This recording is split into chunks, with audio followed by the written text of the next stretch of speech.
All right, the age-old question, where's Bitcoin going? Before we get started, this is for entertainment purposes only.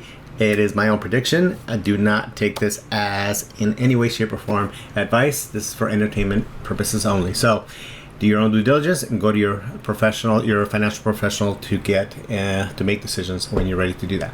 So this is, I know a lot of people are predicting 100,000, 200,000, 500,000. There's all kinds of cryptocurrency news saying all kinds of things, all kinds of Bitcoin analysts and doing their own thing. I do it primarily from a technical analysis side, and I take different perspectives. So I'm going to give the very, very most simplistic ones first.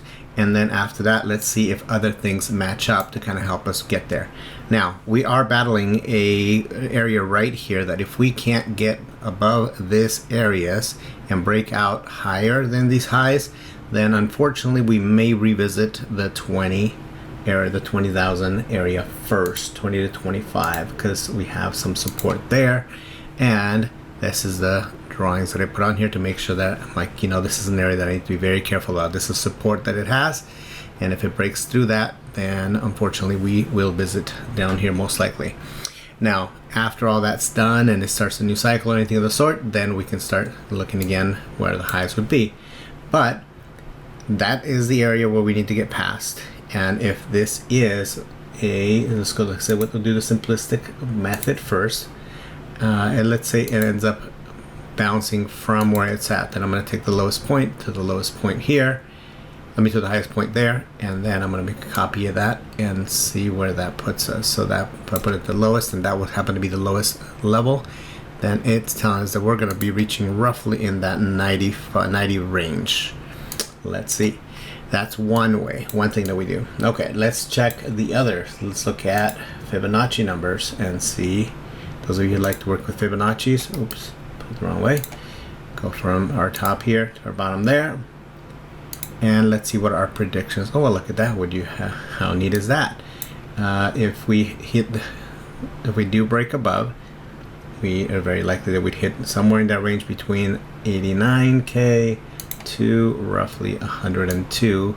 Oops. 102 before we would start running into some turbulence, because that turbulence would need to get past those levels, which are pretty significant. And if we did manage to break, when we did manage to break that, because I believe we will at some point, it just may not be immediately after we break through here. If it does manage to break that, sometimes we get a super cycle, and if we get those super cycles, then we're talking those numbers that people are putting out there, 250, 270, 3 before 20. I think somebody just said 250 by 2022. But that's probably where they got this, right around here. If you notice that range, it's at the 220 to 260 range. Bitcoin has a little ways to go. How quickly would it do it? That's the age-old question. There's always going to be news and people that get excited and so forth, and they don't do their analysis, and some of them get caught, unfortunately, at these highs. I know people who have bought in the 60s and then unfortunately now are struggling with that.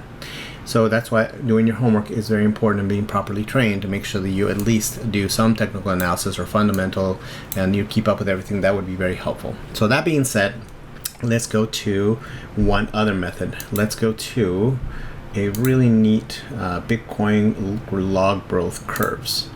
Okay.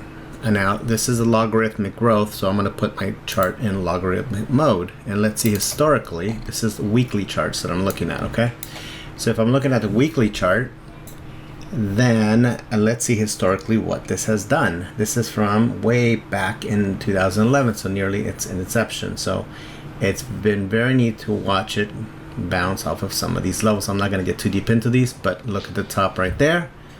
And then look at the bottom. It stayed along the bottom of that, and then went all the way to the top.